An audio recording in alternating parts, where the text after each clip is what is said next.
Hey guys, happy Wednesday and welcome to the Fox 5 Live Zone. I'm your host, Guy Labor. Thank you so much for spending your hump day with us. Boy, do we have a power-packed show coming up for you.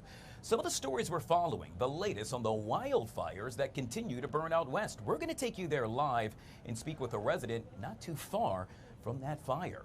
Back here in the nation's capital, thousands showing up to pay their respect to former President Jimmy Carter. And how about this? If you're a gadget guy or gal, we're going to take you to Las Vegas, where the Consumer Electronics Show currently underway. I cannot wait for that. All that and more coming up on the show today. But first, how about we kick it off with a little weather? And when it comes to that, no one does it better than this guy. Hey, what's happening? Again on the Live Zone. Good to see you, sir. So why do you start out with like the highlight of your show right at the top? So that means, well, because you're a part of it. And Okay. I know you got to go. Yeah, well, I do. I'm a busy man. Got some TV to watch. I got to watch your show in a little bit. Well, thank you, sir. Yeah, so should we talk weather? Yeah, I guess. I mean, it's probably cooler here, hot out in the west, and they're dealing with all that smoke out there, right? Yeah, that's a terrible situation. Unfortunately, that's exacerbated by some winds that are, I was just looking at some of the winds, 90 to 100 miles an hour overnight. Those are some of the wind gusts. And the air is so dry that unfortunately everything just, it's literally an inferno. Yeah. Yeah, unfortunately. Well, hey, I mean, it's hard to deal with, but I can tell you it's hard to deal with this cold as I walked in this morning from the metro. It's freezing. You had enough? Oh, I'm done. Okay, only another week to go. Thank God. Yeah. All right, now we'll do some weather together. Let's hop in. 31 in Washington early this afternoon, and we're 27 out of Dallas. It's not going to warm up a whole lot from here. I think you're mostly looking at your daytime highs at this hour. What can we expect? Well, we can expect the snowpack to stick around and the winds are back. I think that's part of the unpleasantness of being outside. I mean, it'll be a nice looking day. We'll get plenty of sunshine, kind of partly to mostly sunny.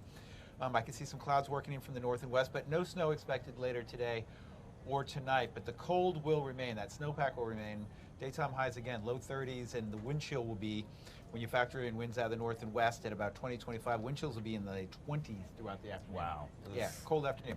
All right, we're still on track for a minor snow event, but a snow event nonetheless, late Friday night and early Saturday. You got plans early Saturday morning? Maybe at the club. Okay, well, then you want to watch forecast carefully.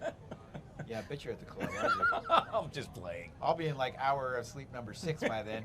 Nice. This would be overnight, after midnight, through the morning hours, early morning hours of Saturday. Quick moving coastal system. It's more, that will sort of operate more like an open wave than a true nor'easter. So for us, that means light amounts of snow expected. But it will be cold enough it'll stick. So it's possible we can get an inch or two, maybe 1 to 3 inches. We haven't yet determined exactly how much snow we're going to get, but that would be our next chance for some precipitation, late Friday, early Saturday. Otherwise, Guy, it stays cold. It stays cold this afternoon and the next several days. All right. Well, here's the good thing. I haven't been sledding yet, so perhaps maybe Saturday morning I'll go and do that. Okay. Will you take some video? Oh, you're Share not going it to with join all me? of us? At this stage of my career, I'm mostly a person at the bottom of the hill that supervises. Tucker Barnes joining us right here on the Live Zone. We appreciate you, sir. All right, we're going to start out west where wildfires continue to devastate the city of Angels. Several massive wildfires continue to burn across the Los Angeles area. Our very own Jeff Paul with more. Canyon is literally on fire on both sides. There are now multiple major wildfires essentially surrounding the Los Angeles area. They're all fast-moving and uncontained. The Palisades fire is burning through coastal communities. Further north, the Hearst fire is spreading rapidly in the Sylmar area. And in the east, crews are trying to get a handle on the Eaton fire. Thousands are now under mandatory evacuation orders. Some say they barely had time to escape before the flames reached their homes. As soon as I opened my door, it was like right there. It hit me, it blew me back. I was getting more and more frantic as, the lights were getting darker and the sky was getting more red. It was scary. California Governor Gavin Newsom says some 1,400 firefighters are now on scene. Fire officials are calling the situation unprecedented, and they say containing the wildfires won't be easy. It really looked like an apocalypse. You couldn't see, there was spot fires everywhere. Definitely the worst brush fire and worst incident that Pasadena has seen in its history. The National Weather Service is forecasting the Santa Ana winds could have gusts up to 100 miles per hour today, meaning the fires are likely to spread. And with hundreds of structures burned so far, anxious residents are now watching and waiting to see if fire crews can save their homes. We're not there, and I have no way of knowing I don't even know what's happened to our neighborhood. More than 200,000 residents woke up in the dark on Wednesday. Crews are now working to restore their power. In Los Angeles, Jeff Paul, Fox News. Yeah, it is definitely a dire situation out west. As you just heard Jeff make mention of, a lot of folks anxious, one of which happens to be my next guest who joins us right here on the Live Zone. Miss Yuri Lee, kind enough to join us. Yuri, correct me if I'm wrong, but you're not too far from one of those wildfires that happens to be burning out of control, correct? Correct. I'm basically on the borderline of the evacuation zone in Santa Monica area. So many of my friends are living in Palisades, and their homes are actually being burned as we speak. Well, first of all, we are truly concerned throughout the country with regard to what you folks are dealing with out west. We know that 2 people have now died as a result of these fires that continue to burn out of control. You just made mention of what you and your colleagues, friends, family happen to be dealing with. Can you speak to that? What is it to think and to know that fires are literally burning out of control, if not miles, feet away from where you call home? Well, I don't think anyone actually really experienced this so close to your eyes. I mean, never in my life. I personally experienced this situation that I'm looking at the sky and the clouds are just black and it's just about to fall down on you. I felt like I was in a movie about holidays, and the smoke and the smells and the air qualities and just the fire, you can just literally just watch. It's a live movie over here. Yeah. Are you concerned about your safety as yet? And not only that, but have you been asked to evacuate thus far? Right, in our area are being asked to be evacuated. So I did evacuate last night. I had a kind friend who offered her place. The wind is blowing about 100 miles an hour, which is very concerning because you just never know when and where this is going to hit. The wind is actually just knocking down the palm trees on the street, and I'm driving around and just trees everywhere. Yeah. You know, we're looking at B-roll as we're having this conversation. I have been to California many times, and, well, it's known as a beautiful state. But to think that it's, to your point, it looks like something out of a movie, the end of the world, if you will. Can you talk about your experience fleeing your home, knowing that, well, I don't want to be pessimistic, but perhaps you may not be able to ever return? Yeah, I mean, that thought came to my mind as I was evacuating. And but you just can't think at the moment, like, I will never be able to get back to my home again. At the moment, you're just in a place where it could get burned. So I just fled out. But as I arrived at my friend's house, I started thinking about all my belongings could burn and the house could be burned. All the homes that my friends are literally living is being burned down. So I'm not first to experience that, but I can see how devastated it is. You literally feel like you're in a movie. Wow.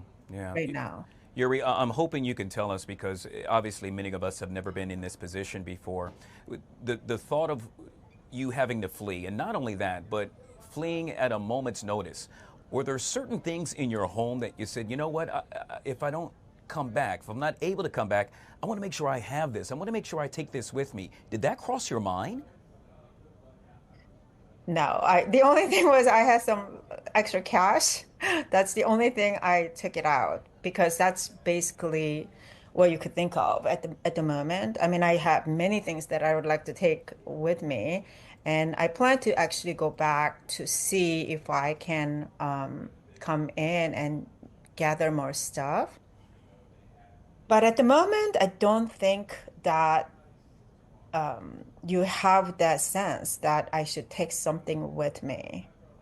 Yeah, well, yet again, our prayers and thoughts are with you and colleagues, friends, and family that continue to face those devastating fires that are currently burning out west in the state of California. As I stated earlier, we now know that 2 people have now died as a result of these wildfires. We've been joined by Yuri Lee, kind enough to stop by the Live Zone. Ma'am, we're wishing you nothing but safety and the best. Thank you so much for coming on the show.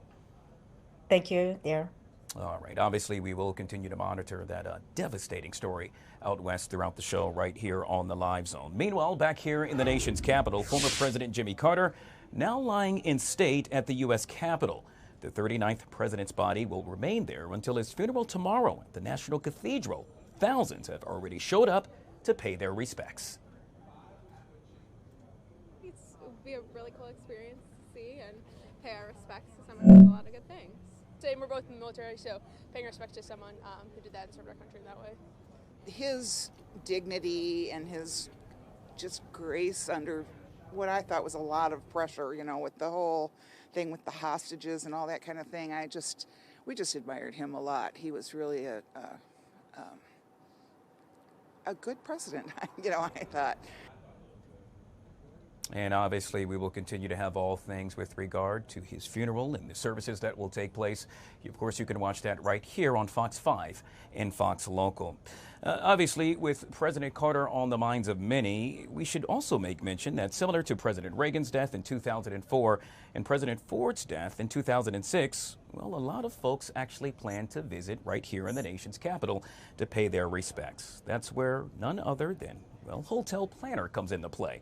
You see, they anticipate that Washington, D.C. hotels will be in high demand and priced at premium for President Carter's funeral, similar to the Queen's funeral in London. Joining us now to discuss all things surrounding that is the CEO of Hotel Planner, Mr. Tim Henschel, right here on the Live Zone. Tim, good to see you, sir, and thank you so much for coming on the show.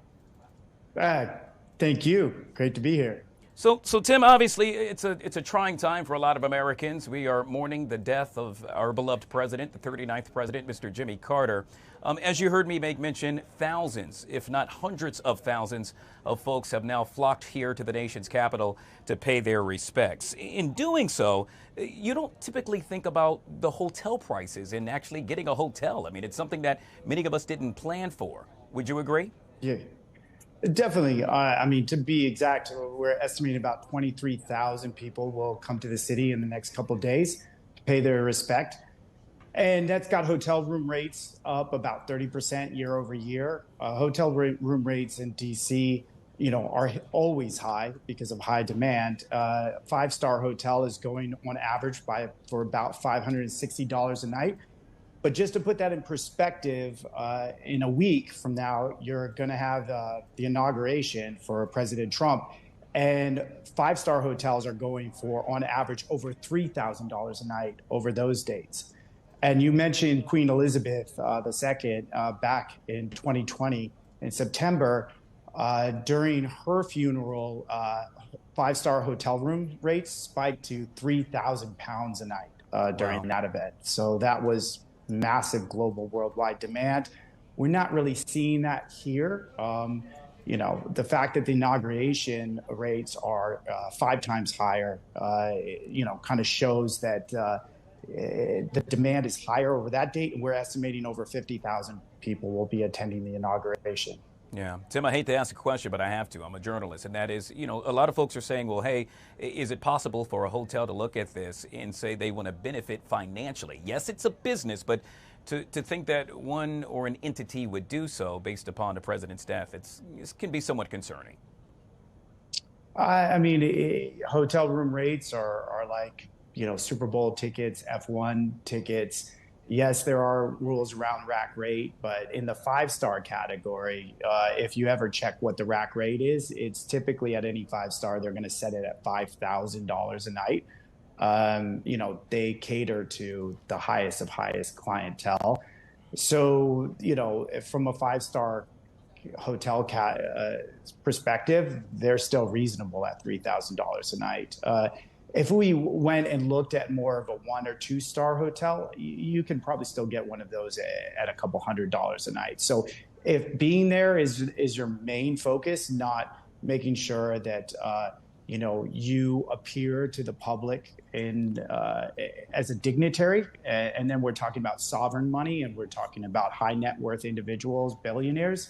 You know, $3,000 a night is reasonable when you're talking about sovereign statesmen and billionaires. So it's a different market. But yeah, if you want to go for just a bed, you could still get in at $100 to $200 a night. Yeah. Are we seeing the same thing, obviously, in Plains, Georgia, and Atlanta, Georgia, where we know President Carter once called home as well? No, I think, because all of the, how do you say it, influential people are actually in D.C., we haven't seen a spike in rates in Atlanta. Atlanta has a ton of hotel inventory. It's the home of Delta. So, hotel room rates, and there's numerous massive corporations based in Atlanta. So it stayed pretty stable there. There's no rate increase in Atlanta. But DC, because, that's where Kamala Harris is, that's where Joe Biden is, that's where Trump is. This is about paying your respects, but a lot of people there too are about having conversations on a massive influence level. So that's where you see the room rate increase. Obviously, something we will keep in mind. Before I let you go, I'm curious, the forecast for the future, if you will, with regard to hotel prices. Obviously, we have embarked on a new year. 2025 is now here.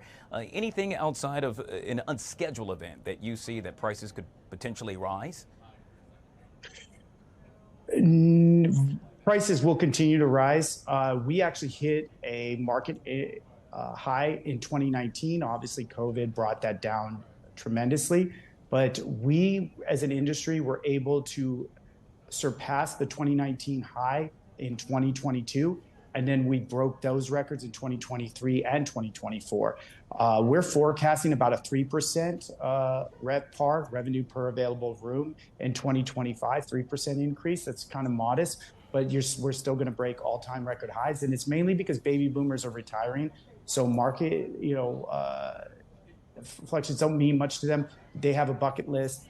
They've retired and saved a lot of money. They're spending money. And then you have Gen Zers and millennials, and they haven't invested in homes yet. They haven't had kids. They have a lot of disposable income. They're the Instagram generation.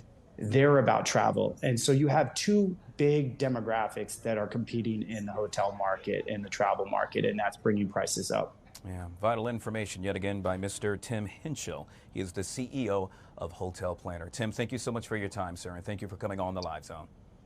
Thank you. Have a great one. All right, guys, we're going to take a quick break. On the flip side of that break, yes, we're still dealing with winter weather, snow, ice, oh my. However, we're going to speak with a gentleman that can help winterize your home and car. It's coming up next, right here on the Live Zone. Live Zone, and as the DMV recovers from one of the biggest storms in recent memory, well, homeowners and drivers face the risk of costly damage caused by freezing temperatures, snow, and oh, you can't forget about ice. Of course, preparation is key. Here to provide us with some helpful tips is Mr. Chase Gardner with Insurify. Hey, Chase, good to see you. Welcome to the show. Hey, thanks for having me. Happy to be here. Yeah, I got to tell you, Chase, it's been quite the couple of days right here in the nation's capital and the surrounding area. Shall I say snow, ice, oh my. It's been pretty brutal here. And so with that being said, the term or the phrase is never too late. And although, yes, we have snow and ice on the ground right now, I'm hoping you could provide us with some tips on how we could help to winterproof our homes. Exactly. Yeah. One of the biggest things that we at Insurify recommend that people can do to winterproof their homes is, first off, just to make sure all the pipes are properly insulated and taken care of. I know it's ideal to do this before temps get really below the freezing point, but acting as soon as possible is really never too late to start.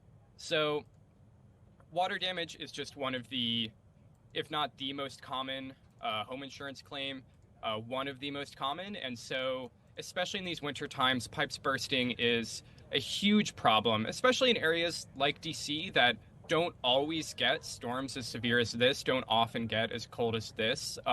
You'd be surprised just how many homes get damaged by, proper or improper insulation, I should say. So taking care of those pipes, making sure they're insulated, making sure any outside water systems are shut off is one of the best things that you can do right now. Yeah, I think you hit the nail right on the head with that one, Chase. I got to tell you, the other day, right in front of our studios here in Bethesda, an actual water pipe, a water main burst, and we saw water spewing onto the road. And well, come to find out that water main, or that pipe, if you will, happens to be over 90 years old. I would think that's more than both your age and my age combined. And so with that being said, some things you can't control, but what you just made mention of, that's something we can. Well, what about leaving the water on just a little bit so that water continues to trickle, let's say, through the pipes? Is that a good thing to do?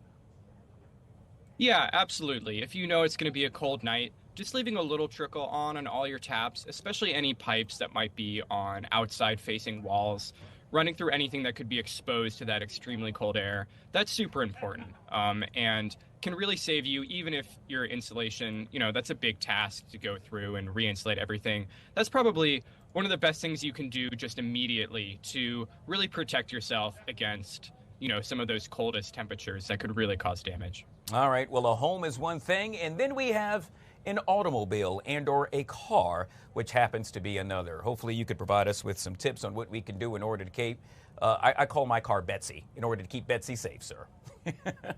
Yeah, no, that's perfect. You want to keep your vehicle safe, whatever name you have for it. And what we always recommend, there's a lot of basic stuff, like just making sure that your brakes are in working order. I actually personally just replaced the brakes on my car last week. I was driving through snowy conditions. I could tell that they just weren't up to snuff. Went into the store, had them replaced, and it had been a couple years, and I could just tell that given these icy and snowy conditions, that's where you can really feel it. Even if you feel like you're getting by with your current brakes in that emergency situation, God forbid that it happens, but if it does, you really want to make sure your brakes are there for you. And then another big one, just making sure that your tires are in good condition. I'm up in Boston right now. It's often common for people to have winter tires. Maybe that's not as common or as expected in the DC area, but as long as your current tires just have appropriate tread on them, they're grippy enough to get you through snow and ice if necessary, that's the really important thing. And if they're starting to bald or wear down, you should really get those looked at and replaced if necessary, because it's just so important in times like these. Yeah, yet again, valid information. I knew I had somewhat of a tire issue when I started spinning out a little bit when it would rain.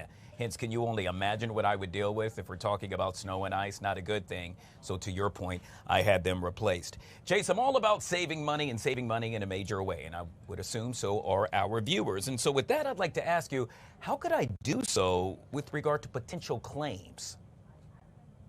Yeah, exactly. Well, I think the first thing that we recommend is that in the first place, you, in these kind of like wintry conditions for your home and especially for your car as well, we recommend having comprehensive car insurance, as that is the type of coverage that will cover you when it comes to snow damage, ice damage, wind damage, hail, anything like that that's not getting into a car accident. You need to have that comprehensive coverage. And so getting a policy that covers you for that type of damage just makes sure that you have the peace of mind in situations like that. And then, when it comes to the actual policy itself, we always recommend shopping around for the best insurance policy, even getting quotes from a couple different insurance companies. They kind of all weigh risk differently, and shopping around is the best way to figure out that you get the cheapest policy for you. Yeah, I would assume you don't have the numbers right in front of you, but I'm trying to make it somewhat tangible for our viewers. How many calls a day do you think you guys get, and for the average, let's say, insurance company with regard to issues such as we just made mention of? Sure. I think the average company in times like these is probably getting hundreds, if not thousands of calls per day just from an area, like DC or the surrounding area that's been hit. And so they're overwhelmed right now. Wow. And so the main thing is make sure you prepare. As we said earlier, preparation is key. Yet again, we have been speaking with Chase Gardner with Insurify. I truly enjoyed this. I feel a lot better now as we continue to embark on these winter months because I got a chance to chit-chat with you. I appreciate you, Chase. Cool. Thank you so much. Appreciate the time. You got it. All right, guys, we'll take a quick break and we'll be right back. Now, in the world of politics, President-elect Donald Trump set to meet with Senate GOP leadership today. That issue, his agenda. Our very own Douglas Ader with more. President-elect Trump talked about taking over Greenland during his first term in office. Now he is serious about making it happen during his second term.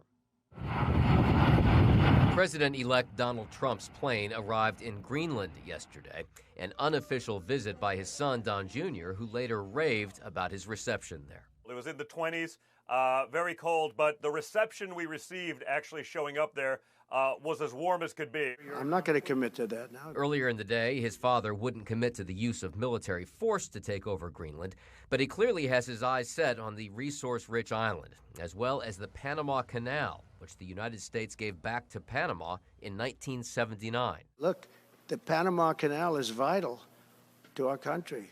It's being operated by China. And we gave the Panama Canal to Panama. We didn't give it to China. And they've abused it. They've abused that gift. It should have never been made. And Panama says it won't give up control. And Trump's plan to make Canada part of the U.S. may be a tough sell, too. Canada and the United States, that would really be something. You get rid of that artificially drawn line, and you take a look at what that looks like.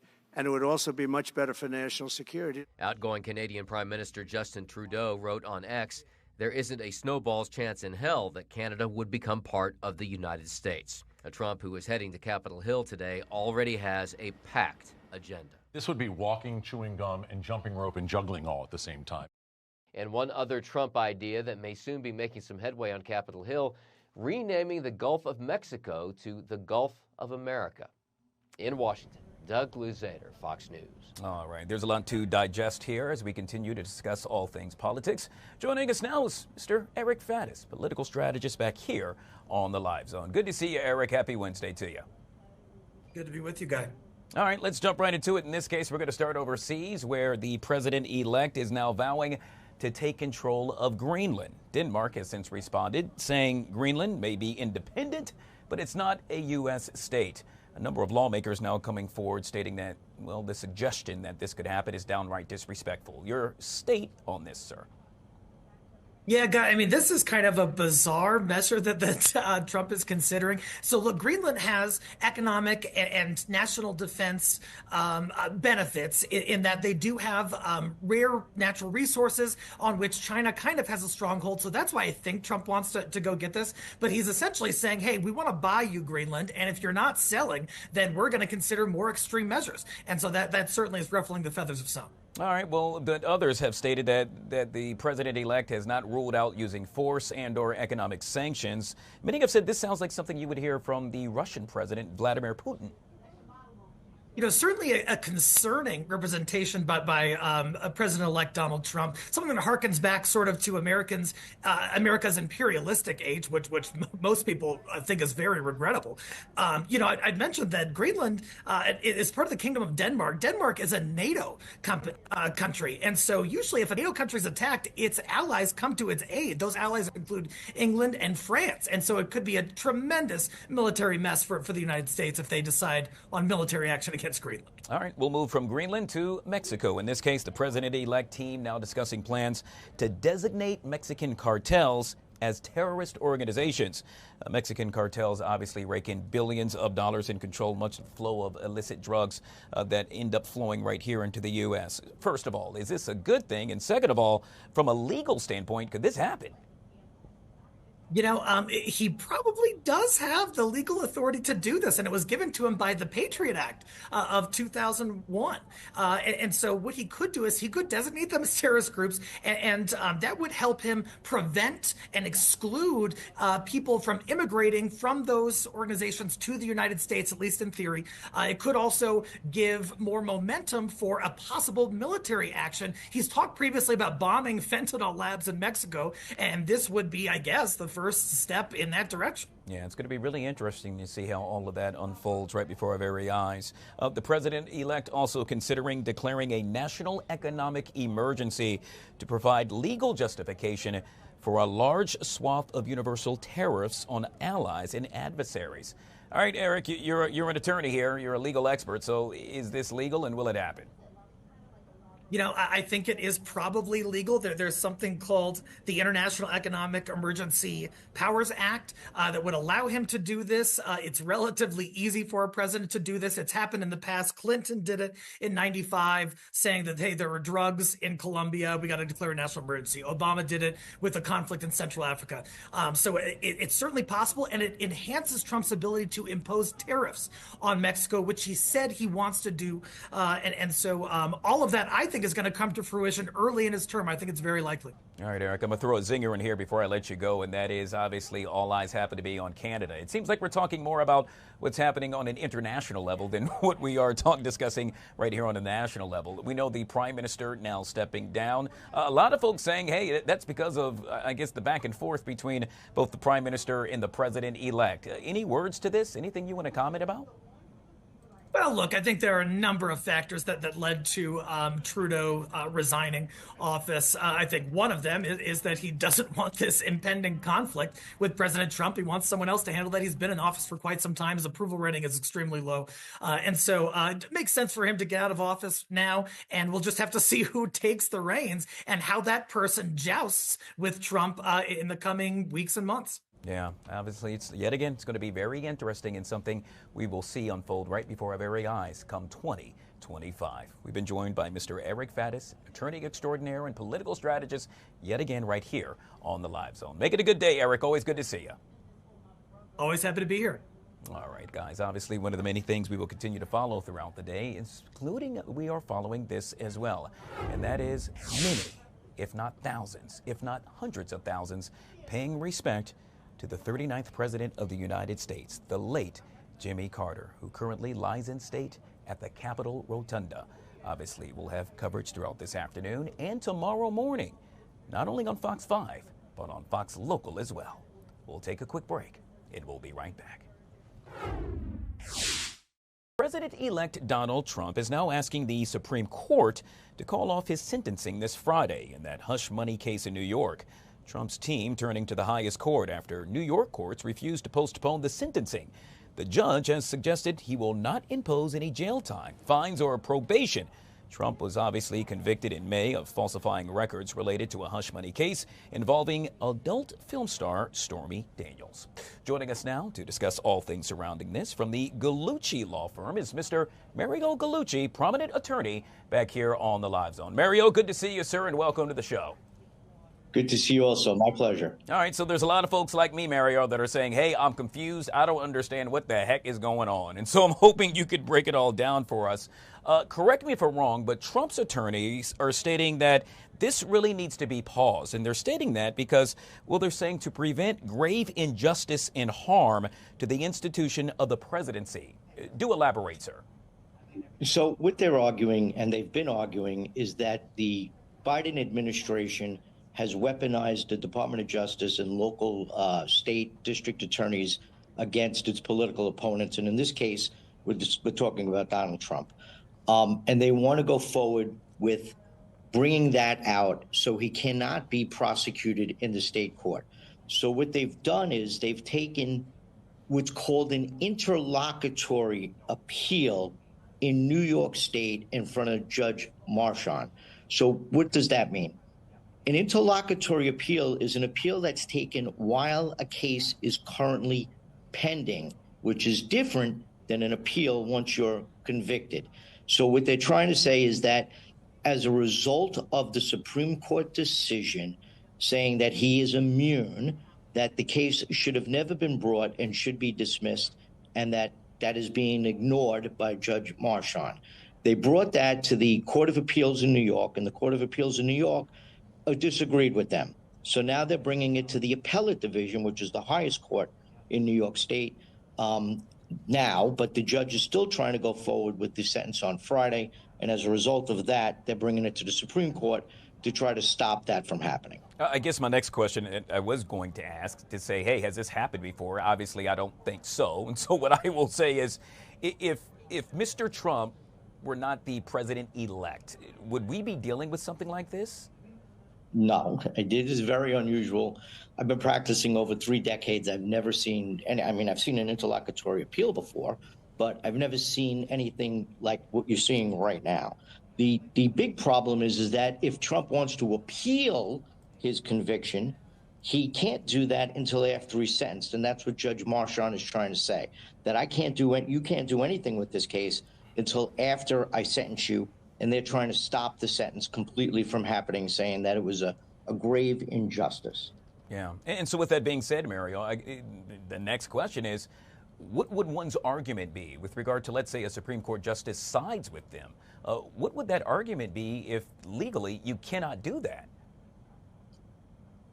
Well, the argument that they're going to make to the Supreme Court is that Judge Marchand overstepped his bounds, that the case should have been dismissed, that the Supreme Court has already ruled on the fact that he had immunity at the time, and now he's the president-elect, and this case should be dismissed.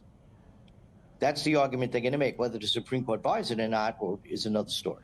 Yeah, and obviously we also know that this would give the justices a few days to review the legal briefs in the case before deciding on the underlying request. Yet again, something that is somewhat unusual, or is that common? It's very common. I have a hard time believing this is all going to get accomplished by Friday.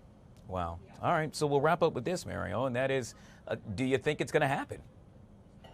Do I think that they're going to weigh in on it? I think they do, but I think the sentence is still going to happen on Friday. Wow. Which will be historic. Yeah. It's going to be historic. Yeah, I got to tell you, this whole thing is historic, and quite proud that we are living during a time in which you and I can cover it as we see it unfold right before our very eyes. Yet again, we have been joined by Mr. Mario Gallucci. He is with the Gallucci Law Firm and kind enough to be right here on the Live Zone. Make it a great day, sir. You too. Thank you. You're welcome. We'll take a quick break, and we'll be right back.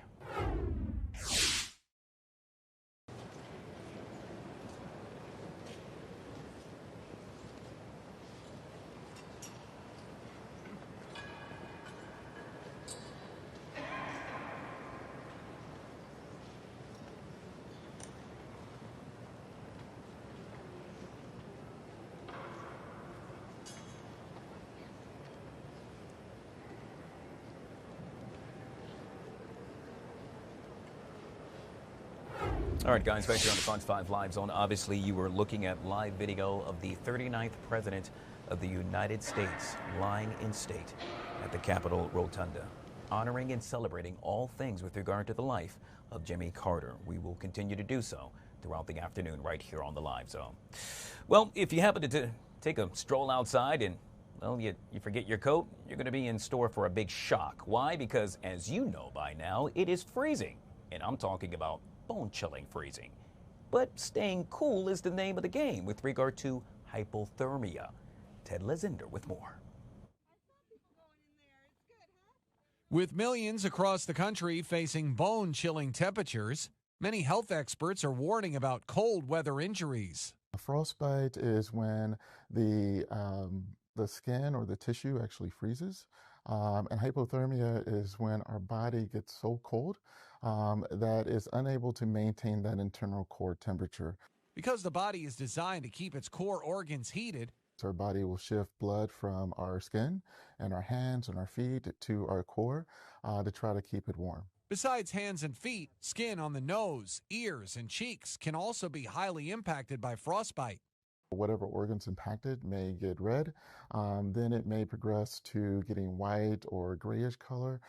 It may feel firm. And treatment can involve several steps. First, go into a warm area, remove anything that is wet, any wet clothing that you may have, and then you can gently rewarm that part of your body. It's important not to use hot water. If you still have symptoms or they're severe, we recommend that you get medical attention. When it comes to hypothermia, pay attention to these telltale signs. We start off with some shivering that can become pretty intense. The individual may also start to get confused or disoriented. But while treating hypothermia also involves getting the victim into a warm area and removing wet clothing. If the individual actually has confusion or they seem to have really intense shivering or that doesn't seem to be helping them, it's important that they get medical attention. Ted Linder, Fox News. All things you have to keep in mind when dealing with the weather in the month of January right here on the East Coast. Hey, speaking of January, did you know that January happens to be National Human Trafficking Prevention Month? Well, Well, now one gentleman is hoping to bring about more awareness. You see, he started as, let's say, a leading bond trader and CEO of Manor House Films. That's what he's doing now. One of the things that he's featuring happens to be a film entitled City of Dreams. It's a gripping film that addresses the urgent issue of human trafficking. But don't let me tell it. He'll do just that. I'm pleased to say I'm joined by Mr. John Devaney right here on the Live Zone. Sir, truly a pleasure to meet you. Thank you so much for coming on the show. Oh, it's so great to be here, Guy. John, I got to tell you, your story alone is one made for a movie. I want my audience to understand the caliber of a gentleman who I am speaking with. And that is, if you look at your history with regard to the financial aspect, you were on the top, sir. And then you look at what happened with subprime mortgages and everything came crashing down. And then you built it bigger and better. But wait, there's more. You, sir, decided to give back in a major way by doing this film and doing so much more. Why is that? That's exactly right, Guy. I've just had a wonderful life, and I've got a great company called United Capital Markets, and I've traded about 80 billion of structured finance bonds. Yes, there were some of the ones that were involved in the financial crisis, the subprime, but we trade commercial mortgage bonds and ABS bonds, and we have a great company. We've got several hundred institutional clients, and earlier this year, my wife and I saw this movie, City of Dreams, and we wept. I mean, it is such a touching story about a young boy who was trafficked across the Mexican border. It's all based on true events. He was held as a hostage in a sweatshop in Los Angeles. And it's the story this young boy has to fight against his captors. He had a lot of courage, and ultimately he fights for his freedom and he frees the other children. And the film was going to open in about 50 theaters. And then, I was so touched by the director, Mohit Ramchandani, and all the work that he put into this, that, I gave them about $5 or $6 million to make sure that we could show this movie very broadly across about 1,000 theaters, and also to show this around the world. And so, my wife and I have been very philanthropic for many years, connecting with our community. So in a way, this is kind of like a social impact investing. Plus, as I've learned during this year, there is just an awful issue right now with an increase in child trafficking the last 4 or 5 or 6 years. And it's just terrible.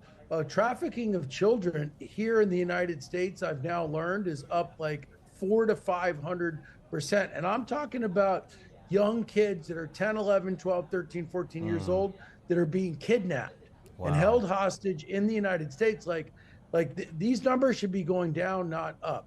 Some of it does have to do with the inflow across the U.S. border, and it's they've really tightened it down right now. But lots of kids were brought in Suburbans by traffickers that ran Facebook ads in poor countries like Guatemala, and unfortunately, these parents thought that they could pay $3,000 to $5,000 for 11 or 12-year-old child to get a better life in the U.S. and be brought to the border.